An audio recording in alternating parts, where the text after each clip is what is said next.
अंगारक चतुर्थीचा दुर्लभ असा योग उद्याच येत आहे. तर बघा, या दिवशी अंगारक योग जुळून येतो, कारण मंगळवारी चतुर्थी असते आणि त्यामुळे अंगारक चतुर्थीचा योग जुळून येतो. मंगळदेवाचे दुसरे नाव अंगारक असे आहे, म्हणून या चतुर्थीला अंगारक चतुर्थी असे देखील म्हणतात. बघा, हा अत्यंत दुर्लभ असा योग आहे आणि सर्व दुःख मिटवणारा असा योग आहे. तर बघा, या दिवशी आपल्याला अभिषेक कसा करायचा किंवा कोणत्या गोष्टी पाळायच्या आहेत, कोणत्या गोष्टी टाळायच्या आहेत, या सगळ्या गोष्टींची आज सविस्तर माहिती आपण आज घेणार आहोत. व्हिडिओ शेवटपर्यंत बघा. आता सर्व दुःख हरणारा हा असा अंगारक चतुर्थीचा योग असे बघा म्हटले जाते की आपल्या पुराणांमध्ये वर्णन करण्यात आलेले आहे की असे 4 भयंकर असे कष्ट आहेत ज्यातून प्रत्येक माणूस जात असतो. ते म्हणजे पहिली गोष्ट म्हणजे आपला जो जन्म असतो तो. आता बघा, जन्मल्याबरोबर आपल्याला आईवडील कसे मिळतील किंवा जन्मल्यानंतर आपले आईवडील कोणत्या अवस्थेत ठेवतील, त्या अवस्थेतच आपल्याला राहावे लागते. जर सुख असेल तर सुखात किंवा दुःख असेल तर दुःखात. त्या यातना आपल्याला सहन कराव्या लागतात, कारण आपल्याला काहीच कळत नसतं.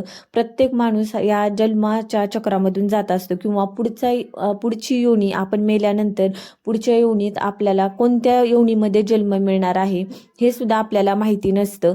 हे झाले जन्म घेण्याचे दुःख. आणि दुसरं म्हणजे मृत्यू. आता मृत्यू आपल्याला कसा येणार आहे, कधी येणार आहे आपल्याला माहिती नसतं.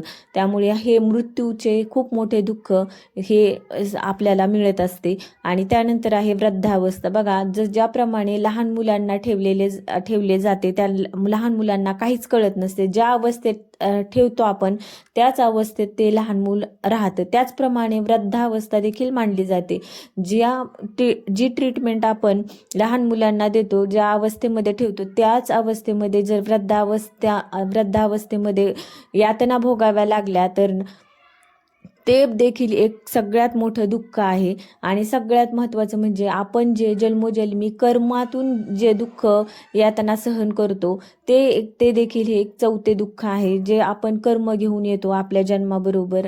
आधीच्या जन्मी आपले शेकडो जन्म झालेले असतात किंवा त्याच्यातून आपण बऱ्याच गोष्टी घेऊन आलेलो असतो.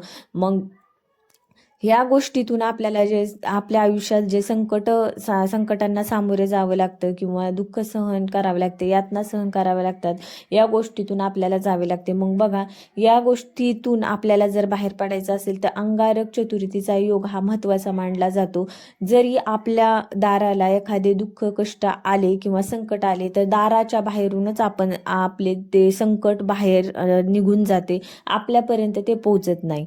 तर बघा, आपल्याला या दिवशी काय करायचं आहे, अभिषेक कसा करायचा आहे आणि दान कोणत्या गोष्टीचं करायचं आहे. बघा, पुराणांनुसार सांगण्यात आलेले आहे, अंगारक चतुर्थीचा योग जो आहे तो सूर्यग्रहणाच्या बरोबरीला आहे. सूर्यग्रहणाच्या दिवशी ज्यावेळी आपण पुण्य करतो किंवा दानधर्म करतो ते 10,00,000 पटीने वाढते. त्याचप्रमाणे जेव्हा आपण अंगारक चतुर्थीच्या दिवशी जे काही दान पुण्य जप तप अनुष्ठान करतो, साधना करतो, त्याचे आपल्याला 10,00,000 पटीने पुण्य प्राप्त होते किंवा त्याचा लाभ मिळतो. तर बघा, या दिवशी सगळ्यात महत्त्वाचं आपल्याला पाण्याचं दान करायचं आहे. पाणी सगळीकडे अवेलेबल असतं, ते इझिली आपण दान करू शकतो. कोण्या व्यक्तीला तुम्हाला दान करणं नाही झालं तर आपल्या खिडकींमध्ये पक्षी चिमण्या वगैरे असतात, त्यांच्यासाठी एक छोटंसं भांड्यात काहीतरी पाणी भरून ठेवा, जेणेकरून त्यांना ते पाणी प्यायला मिळेल. कारण कडक उन्हाळा चालू आहे, जेणेकरून तुमच्या हाताने थोडं तरी दान पुण्य कर्म घडेल.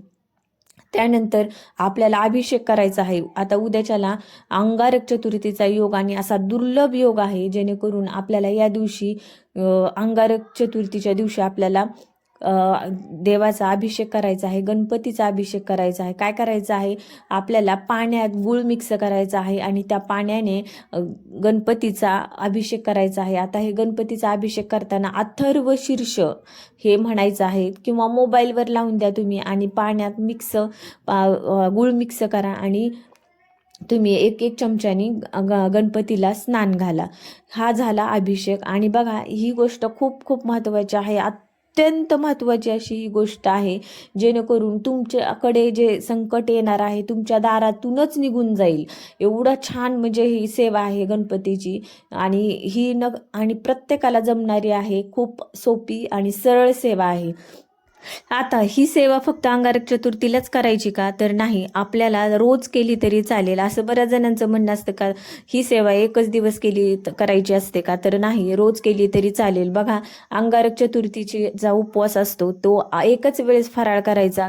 फळ काहीतरी खायचे, ड्रायफ्रुट्स वगैरे खाऊ शकता आणि एकाच वेळेस खायचं आणि त्यानंतर संध्याकाळी चंद्राची पूजा करूनच हा उपवास सोडायचा असतो. बघा, हा जो उपवास असतो चंद्र उदय होऊपर्यंतच उपवास असतो.